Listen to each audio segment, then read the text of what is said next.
जय Malhar news चॅनलच्या सर्व प्रेक्षकांना सपना चौधरीचा नमस्कार। खरीप हंगामासाठी सर्व यंत्रणांनी सज्ज राहावे। शेतकऱ्यांनी पुरेसा पाऊस झाल्याशिवाय पेरणीची घाई करू नये। बियाणे व खतांचा तुटवडा भासणार नाही। कृषी विभागाने जनजागृती वाढवावी। पालकमंत्री हसन मुश्रीफ यांचे निर्देश। नंदुरबार जिल्ह्यातील बहुतांश भागांमध्ये किमान 10 जूनपर्यंत मान्सूनच्या आगमनाची शक्यता नसल्याने शेतकऱ्यांनी पुरेसा पाऊस झाल्याशिवाय पेरणीची घाई करू नये। तसेच जिल्ह्यात बियाणे व खतांचा तुटवडा भासणार नाही यासाठी आवश्यक नियोजन करावे आणि कृषी विभागाने शेतकऱ्यांमध्ये जनजागृती वाढवावी, असे निर्देश राज्याचे वैद्यकीय शिक्षण मंत्री तथा जिल्ह्याचे पालकमंत्री डॉक्टर हसन मुश्रीफ यांनी दिले। जिल्हाधिकारी कार्यालयात आयोजित खरीप हंगाम पूर्वतयारी व जिल्हास्तरीय आढावा बैठकीत ते बोलत होते। आमदार राजेश पाडवी, आमशा पाडवी, जिल्हाधिकारी डॉक्टर मित्ताली सेठी, जिल्हा परिषदचे मुख्य कार्यकारी अधिकारी नमन गोयल, जिल्हा पोलीस अधीक्षक अश्विनी सानप, निवासी उपजिल्हाधिकारी आशा सांघवी, जिल्हा अधीक्षक कृषी अधिकारी शंकर किरवे, जिल्हा कृषी अधिकारी किशोर हडपे यावेळी उपस्थित होते। खरीप हंगामाच्या अनुषंगाने विविध विभागांच्या कामकाजाचा आढावा यावेळी घेण्यात आला।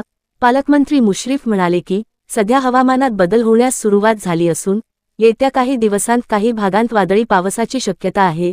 मात्र या पावसाचा मान्सूनशी संबंध नसल्याने शेतकऱ्यांनी वादळी पावसावर अवलंबून राहून पेरणी करू नये।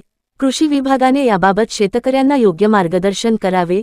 तसेच विजांच्या कडकडाटाच्या काळात नागरिकांनी व शेतकऱ्यांनी स्वतःची आणि पाळीव जनावरांची सुरक्षितता सुनिश्चित करावी, असेही त्यांनी सांगितले। जिल्ह्यात खरीप हंगामासाठी सुमारे 2,97,000 हेक्टर क्षेत्र प्रस्तावित आहे।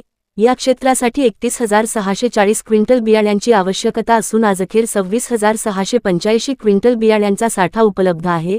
आणखी बियाण्यांचा पुरवठा सुरू असून जिल्ह्यात बियाण्यांची टंचाई भासणार नाही याबाबत निर्देश बैठकीत देण्यात आले। खतांच्या उपलब्धतेबाबत जिल्ह्यासाठी 1,07,800 मेट्रिक टन खतांचे वाटप मंजूर करण्यात आले आहे। त्यामध्ये युरिया, DAP व इतर खतांचा समावेश असून आजअखेर 31,655 मेट्रिक टन खतसाठा उपलब्ध आहे। तसेच संभाव्य टंचाईच्या परिस्थितीत 4,850 मेट्रिक टन युरिया आणि 340 मेट्रिक टन DAPचा संरक्षित साठा राखून ठेवण्यात आला असल्याचेही पालकमंत्र्यांनी यावेळी सांगितले। यावेळी जिल्हा अधीक्षक कृषी अधिकारी किरवे यांनी सांगितले की शेतकऱ्यांना दर्जेदार निविष्ठांचा पुरवठा सुनिश्चित करण्यासाठी जिल्हास्तरावर 1 आणि तालुका स्तरावर 6 भरारी पथके स्थापन करण्यात आली आहेत। बियाणे, खते व इतर कृषी निविष्ठांबाबत तक्रारींचे तातडीने निवारण करण्यासाठी टोल फ्री व व्हॉट्सॲप क्रमांकही उपलब्ध करून देण्यात आले आहेत। यावेळी जिल्ह्यातील पोषक तृणधान्यांच्या मिलेट्स उत्पादनवाढीवर विशेष भर देण्यात आला। चालू खरीप हंगामात 1,000 हेक्टर क्षेत्रावर पोषक तृणधान्य पिकांची प्रात्यक्षिके राबविण्याचे नियोजन करण्यात आले असून या पिकांच्या मूल्यवर्धनासाठी हैदराबाद येथील भारतीय तृणधान्य संशोधन संस्थेच्या IIMR सहकार्याने प्राथमिक प्रक्रिया केंद्रासाठी आवश्यक यंत्रसामग्री उभारण्यात येत असल्याची माहिती बैठकीत देण्यात आली। बैठकीत संबंधित विभागांचे वरिष्ठ व तालुका स्तरावरील अधिकारी उपस्थित होते। पालकमंत्री मुश्रीफ यांनी खरीप हंगाम यशस्वी करण्यासाठी सर्व विभागांनी समन्वयाने काम करून शेतकऱ्यांना वेळेवर आणि प्रभावी सेवा उपलब्ध करून देण्याच्या सूचना दिल्या। सपना चौधरी, जय मल्हार न्यूज, नंदुरबार। आज आपण खरीप हंगामाचा आढावा घेतला। आता या नंदुरबार जिल्ह्यामध्ये 2,97,000 हेक्टर एवढं क्षेत्र आहे आणि आज बियाणाची आणि खताची अतिशय चांगली व्यवस्था आपल्या कृषी विभागाने केलेली आहे। या जिल्ह्याकरता खताचं जे आवंटन आहे ते 1,07,800 मेट्रिक टन असून युरिया 9,895, DAP 1093 मेट्रिक टन असं मिळून आज 3,16,55 मेट्रिक टन उपलब्ध आहे। आता यामध्ये युरियाची आपल्याकडं उपलब्धता चांगली आहे। DAP मात्र थोडंसं कमी आहे आणि DAPच्या ऐवजी काय खतं वापरावी त्याबद्दल शेती विभागानं शेतकऱ्यांचं चांगलं प्रशिक्षण करणं आणि त्यांना सूचना देण्याचं काम ते करतायत। तक्रार निवारण कक्ष इथं निवारण केलेलं आहे। निविष्ठेबाबत तक्रारी, लिंकेजबाबत काही तक्रारी असतील तर 6 भरारी पथकं नेमलेली आहेत। टोल फ्री क्रमांक आणि व्हॉट्सअप क्रमांक हा शेतकऱ्यांना उपलब्ध करून देण्यात आलेला आहे।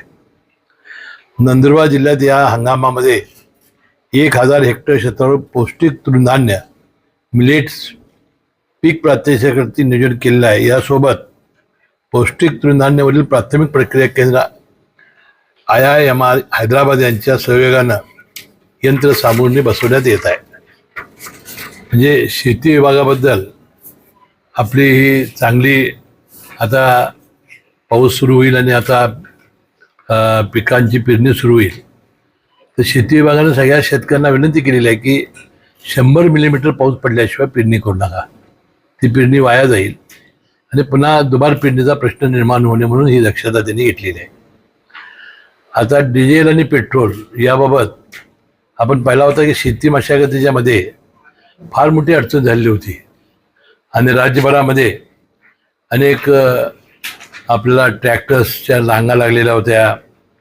त्यानंतर पेट्रोल डिझेल नेण्यासाठी फार मोठी लाईनच्या लाईन लोकांच्यामध्ये लागलेली होती आणि एक अस्वस्थता दिसून येत होती.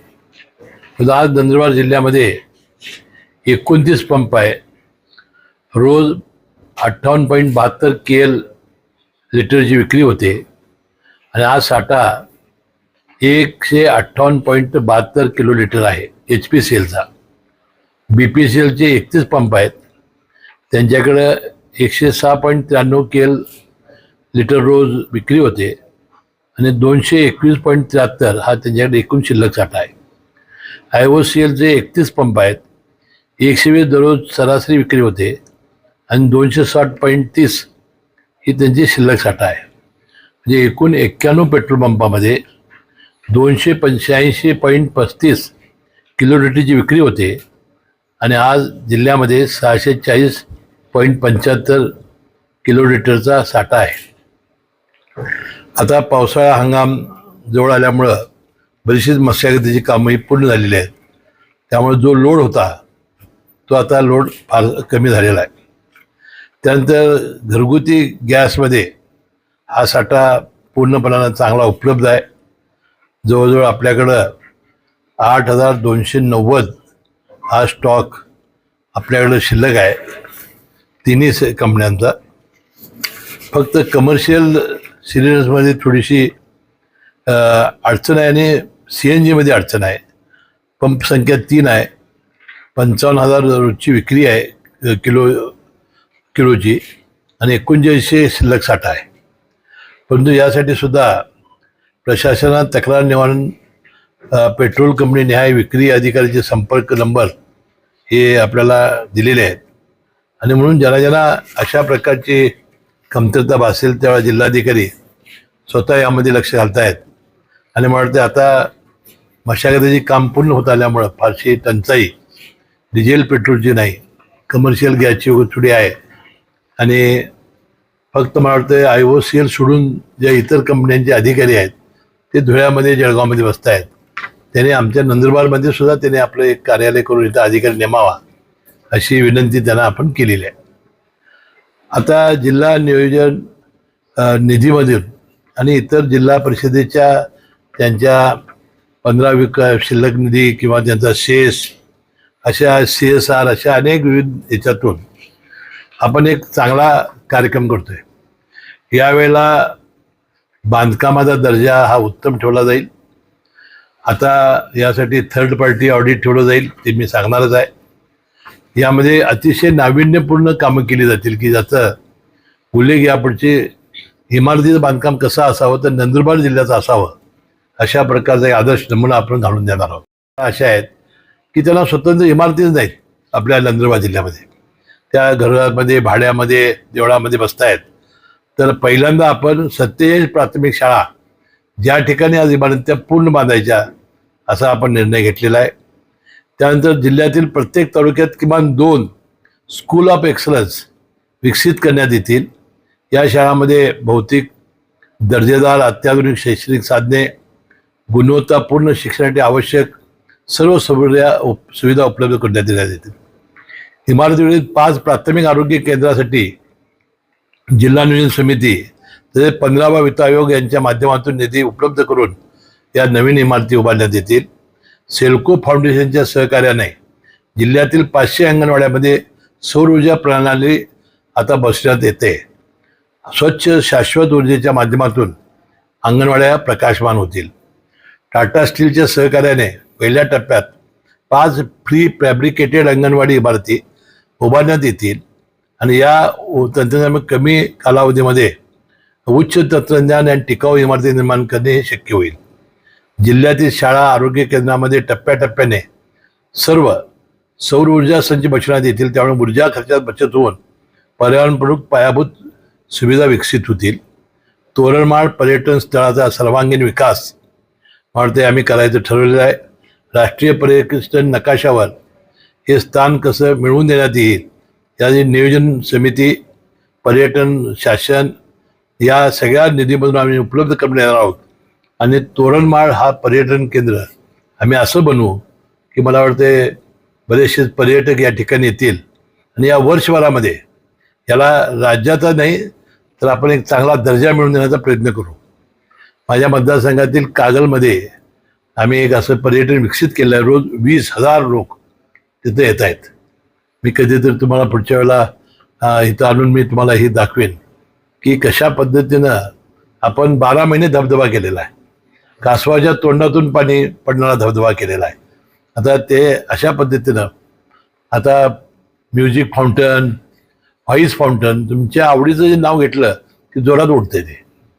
म्हणजे पत्नीचं घेतलं आणि कोणाचं घेतलं तर आता असे आम्ही व्हॉइस फाउंटन म्हणजे अशा प्रकारचे त्याचा चांगला आपण विकास करू. नाही तुम्हाला घेऊन जाईल नाही, काय अडचण नाही.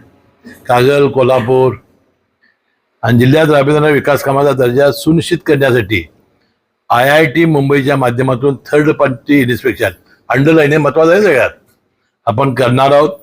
आणि ही व्यवस्था जिल्हाधिकारी कार्यालयामध्ये यासाठी आपण सेल तयार करून हे पूर्णपणानं बांधकामाचा दर्जा हा जिल्हाधिकारी शिओ आपण यांच्याकडे सोपवणार आहोत. आणि सगळ्या बांधकामामध्ये कुणाचाही हस्तक्षेप आपण खपवून घेणार नाही.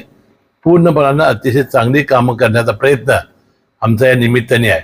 आणि मला वाटते वर्षभरानं तुम्ही तोरणमाळचं मला विचारा, मी जाणार आहे पुढच्या वेळेला. आता ह्यापुढे मी ज्यावेळी येईन दौऱ्यावर त्यावेळी एक तालुका मी करायचं ठरलेला आहे. तालुक्याला जायचा, तिथं आढावा घ्यायचा, लोकांना भेटायचं. त्यापुढे तोरणमाळही मी जाऊन येईन आणि एक वर्षभरानं मला तुम्ही पुन्हा भेटायचं आणि मला विचारायचं की कसं झालं म्हणून. कंपनीचे आहेत जिल्हाधिकाऱ्यांना तुम्ही आता काय न जावं लागतं विचारा. कारण आमचा प्रयत्न आहे किंवा त्यांची जी कार्यालय आहेत तिथं फक्त IO सेलचं सोडून दोन्हीची कार्यालयच नाहीत. तिथं वास्तविक जिल्हा इतका आहे, मोठा आहे, ट्रायबल जिल्हा आहे, एक तर अधिकारी असला पाहिजे. कारण अशा वेळेला त्यांची असण्याची फार मोठी आवश्यकता आहे. म्हणून जिल्हाधिकारी स्वतः लक्ष घालतील. नाही, आपण मंत्रिमंडळामध्ये स्पष्टपणे सांगितलेलं आहे लिंकेज ह्या काय सेवा केंद्र त्या कृषी सेवा केंद्र करत नाहीत. लिंकेज या कंपन्या करतात आणि त्यांना नाईलाज करावं लागतं. तर अशा जिथं आढळेल कंपनीवरच खटला भरायचा असं आपण ठरलेलं आहे. भारतीय कृषी अधिकारी तिकडे लक्ष देतील. ही सर जी मॉडेल डिग्री कॉलेजची इमारत आहे ते फक्त आता सडक होतील आणि 2 महिन्यात ते घेतील. सडक नसल्यामुळे रस्ता नाही तिथं. रस्ता आश्रम शाळेमध्ये नाही, आश्रम शाळेच्या बाजूला आहे. उपक्रम कोणाचा आहे तुम्हाला तिथे काही दिसलं? ठीक आहे, तुम्ही माहिती दिली चांगलं झालं. आता शिवला माहिती घेतील. आता मी माहिती बंद असतात.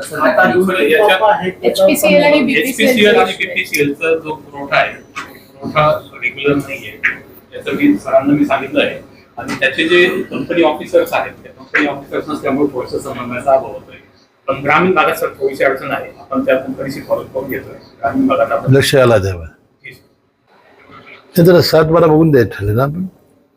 डिझेल साठी नाहीये तर डिझेल साठी 7-12 महाराष्ट्राचं तसं तर आपण ते काही बघा ना मग तसं. हे बघा त्यांचं म्हणणं आहे जर गुजरातचे लोक जर येत असतील तर आपल्या लोकांना मिळणार नसेल तर डिझेलचा 7-12 आपल्या महाराष्ट्राला बघून द्यायला सांगा. आणि शिल्लक असेल तर पण त्याला द्या. परंतु मुळ प्रायोरिटी महाराष्ट्र शेतकऱ्यांना असली पाहिजे. तसं काढलेलं मागं 7-12 बघून द्यावं म्हणून. असं विरोधकांना बोलावंच लागतं. कर्जमाफी फार चांगली केली, शेतकऱ्यांना दिलासा दिला, असं विरोधक कधी बोलणारच नाहीत. ही फसवी आहे, ती मिळणार नाही, ते लाडक्या बहिणींना पैसेच मिळणार नव्हते, ते अशा टीका त्यांनी करावी लागतात. तो त्यांचं काम आहे. आता ही कर्जमाफी आपल्याला 30 जून 2025 पूर्वी ज्यांची थकलेली आहे त्यांना 2 लाखपर्यंत आणि 2 लाखाच्या वरची ज्याची थकबाकी आहे त्यांना वरचे पैसे भरल्यावर देण्यात येणार आहे. आता या सगळ्या कर्जमाफी शेतकऱ्याने ॲग्रिस्टेक हे अनिवार्य आहे. त्यांचा जो प्रामाणिकपणानं भरणारा शेतकरी आहे 2022, 2023, 24 आणि 2026 यामध्ये 3 वर्ष त्यानं नियमित परतफेड केली पाहिजे. 30 जून 2026चं कर्ज त्यानं भरलं पाहिजे. त्याला प्रोत्साहन 50,000 रुपये परत मिळणार आहे. आता ज्याचं वन टाईम करायचं आहे त्यामध्ये सुद्धा शासनाने त्या बँकेनं त्याच्याशी वन टाईम करावं, शेतकऱ्याची बसवून व्याजामध्ये सवलत द्यावी, पुनर्गठन करावं, अशा अनेक योजना त्यामध्ये आणलेल्या आहेत. शेवटी आपल्याला माहिती आहे की लाडक्या बहिण्यामुळं आधी शासनावर बोजा होताच, परंतु मुख्यमंत्री महोदयांनी बजेटच्या अधिवेशनामध्ये शेतकऱ्यांची कर्जमाफी करणारच. आणि एक खरं आहे की आपल्याला 36,000 कोटी 56 लाख शेतकऱ्यांना आपण ही कर्जमाफी करतो आहे. साहजिक आहे थोडा बोजा वाढणार आहे, परंतु शेतकऱ्यांना एक वेळ दिलासा द्यावा यासाठी आपण माजी मुख्य सचिव प्रवीण परदेश साहेबांच्या अध्यक्षतेखाली कमिटी नेमली होती. आणि हे सातत्यानं कर्जमाफी करायलाच लागू नये आणि शेतकरी कर्जमुक्त कसा होईल, त्याच्या उत्पन्नात वाढ होईल कशी, एक त्यांनी चांगला अहवाल दिलेला आहे. आणि यावेळेला आपण आणखीन एक निर्णय घेतला की 4थी ही कर्जमाफी आहे.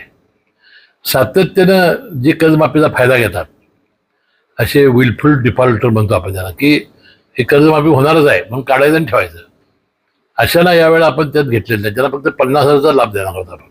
आकडा नाही काढला, ते आता कदाचित कलेक्टर काढतील. एकूण 56 लाख राज्यातल्या शेतकऱ्यांना लाभ होणार आहे. हे आहेत की ज्यावेळा आता आपण झाडं तोडा परवानगी देतो तेव्हा त्यांना रिप्लांटेशन करायचं आहे, त्याशिवाय त्याला झाडं तोडता येणार नाही. आता वृक्ष समितीने काय परवानगी दिली आणि काय झालंय स्पेसिफिक जरा कलेक्टर साहेबांना माहिती द्या, त्या माहिती घेतील. रिप्लांट आता अशी परवानगी नाही, आता वृक्ष समिती आहे त्याला. आता फार NGO RTI टाकतात. आता इतकं सोपं राहिलं नाही झाड तोडायचं, इतकं सोपं राहिलं नाही. ते स्पेसिफिक फॉरेस्टच्या अधिकाऱ्यांना सांगतील मॅडम.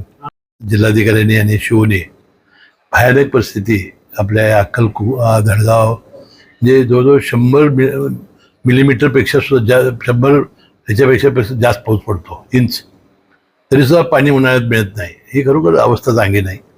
आणि म्हणून गुजरातच्या धर्तीवर बलसाडला जसा प्रयोग राबवला तसा प्रयोग राबवावा. 550 कोटी रुपयाचा खर्चाचा तशी योजना त्याने आज मला प्रेझेंटेशन दाखवलं.